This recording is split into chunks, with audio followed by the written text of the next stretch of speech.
মালাকুল মউত আজরাইল আল্লাহর পয়গম্বরের সামনে যখন হাজির হয়ে গেল, আল্লাহর নবী জিগায় জিবরাইল রে, কে সেই নতুন একজন ফেরেশতা জানতে চাই।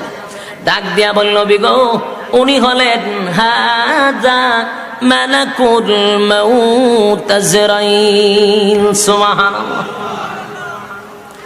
উনি বলেন মালাকুল মউত আজরাইল কারো কাছে অনুমতি চায় না, কিন্তু আপনার কাছে অনুমতি চায়। আল্লাহর নবী সেদিন মালাকুল মউত আজরাইলে বসায় রাখছে, বুঝা থাক, আমি আমার মালিকের থেকে অর্ডার না পাওয়া পর্যন্ত আমার শরীরে ধরতে দিব না। এটা একমাত্র আমার নবী ছাড়া কারো দ্বারা সম্ভব, কথা হয় না। মালাকুল মউত আজরাইল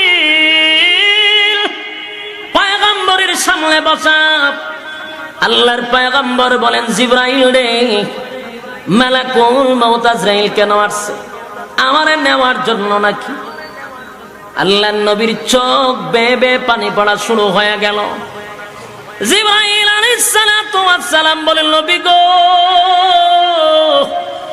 আল্লাহর পরে যার সম্মান গো নবী, এই পৃথিবীতে আপনার থেকে সম্মানী আল্লাহ অতীতে কাউরে পাঠায় নাই, ভবিষ্যতেও পাঠাবে না। আগো নবীজি, আজরাইলের নাম শোনার পরে আপনি কেন কাঁদলেন? এই দুনিয়ার জন্য আপনার মায়া হয়, এই জন্য কাঁদলেন। নবী ইশারা দিলেন, না জিবরাইল না। জিবরাইল আলাইহিস সালাতু ওয়াস সালাম বলেন, নবী গো, বুঝতে পেরেছি আপনার কলিজার টুকরা ফাতেমার জন্য আপনার মায়া হয়, এই জন্য বুঝি কাঁদেন।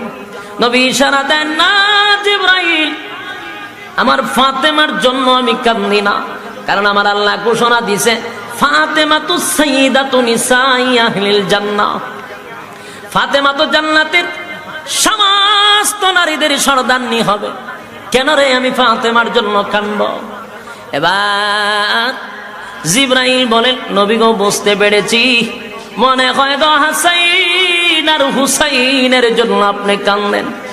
আল্লাহর নবী বলেন, না রে জিবরাইল, আল হাসান ওয়াল হুসাইন সাইয়্যিদা শাবাবি আহলিল জান্নাহ।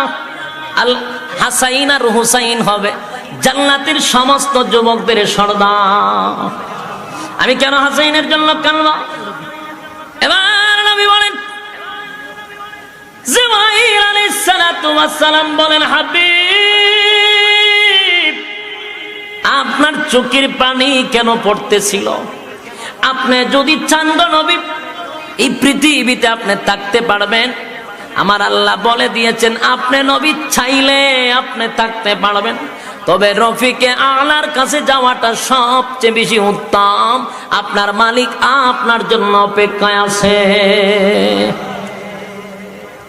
আল্লাহর নবী কান্দে, জিবরাইল রে, ফাতেমার জন্য আমি কান্দি না, হাসাইন আর হুসাইনের জন্য আমি কান্দি না। আমি যে কারণে কান্দি, এই কারণটা হলো একমাত্র শুধুমাত্র আমার গুনাহগার উম্মতের জন্য। একটা জবান বন্ধ রাখবেন, আল্লাহু আকবার বলেন। আরো জোরে বলেন, আল্লাহু আকবার। এর যুবক ভাই, তোমার আমার নবীর কত মায়া। আজরাইলের সামনে, মালাকুল মউতের সামনে দুনিয়া থেকে যেদিন চিরবিদায় হয়ে যাবে, চিরবিদায় নিয়ে যাবে, স্ত্রীর জন্য কাঁদলেন না, সন্তানের জন্য কাঁদলেন না, নাতির জন্য কাঁদলেন না, কাঁদলেন শুধুমাত্র গুনাহগার উম্মতের জন্য। কত মায়া, নবীর কত মায়া গো, উম্মতের প্রতি নবীর কত মায়া ছিল। জিবরাইল বলে, নবী গো, তাই বুঝি? কেন কাঁদেন? উম্মতের কি সমস্যা? বলে, জিবরাইল শুন, আমার মালিক আমারে ঘোষণা দিছিল, যতদিন আমি নবী জমিনে থাকবো, আমার উম্মতরে আমার আল্লাহ গজব দিবে না। একসাথে গজব দিয়ে আল্লাহ ধ্বংস করবে না। অন্যান্য নবীদের মতো আমার উম্মতকে আল্লাহ একসাথে ধ্বংস করবে না। কিন্তু আমি যদি এখন চলে যাই রে, আমার উম্মত যদি গুনাহ করে, কোন নবী আসবে না, উম্মতের কাছে কোন নবী আসবে না। উম্মত পথারা হইয়া গুনাহ করবে, আমার আল্লাহ রাগান্বিত হইয়া যদি অন্যান্য উম্মতের মতো আমার উম্মতকে ধ্বংস করে দেয়, সেই ব্যথায় ব্যথিত হইয়া আমি নবী কান্দি। নবীর চোখের পানি পড়তেছিল। যুবক ভাই, মালাকুল মউত আজরাইল কিন্তু বসা। একমাত্র মালাকুল মউত আজরাইল নবী ছাড়া কারো কাছে অনুমতি চায় নাই। এবার আল্লাহ ডাক দিয়া বলেন, জিবরাইল রে, আমার বন্ধুর কান্না আমি আল্লাহ বরদাস্ত করতে পারি না, আমি সহ্য করতে পারি না।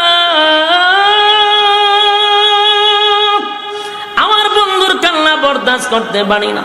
বন্ধুরে সুসংবাদ জানায়া দে, বন্ধুর কানে কানে খবর পৌঁছায়া দে।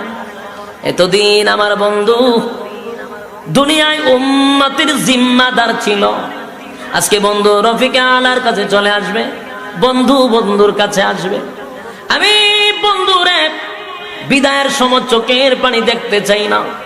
আমি আল্লাহ অর্ডার দিলাম, ঘোষণা দিয়া দিলাম, আমার বন্ধু বিদায় হওয়ার পরে কিয়ামত পর্যন্ত আমি আল্লাহ বন্ধুর উম্মতের জিম্মাদার হয়ে গেলাম।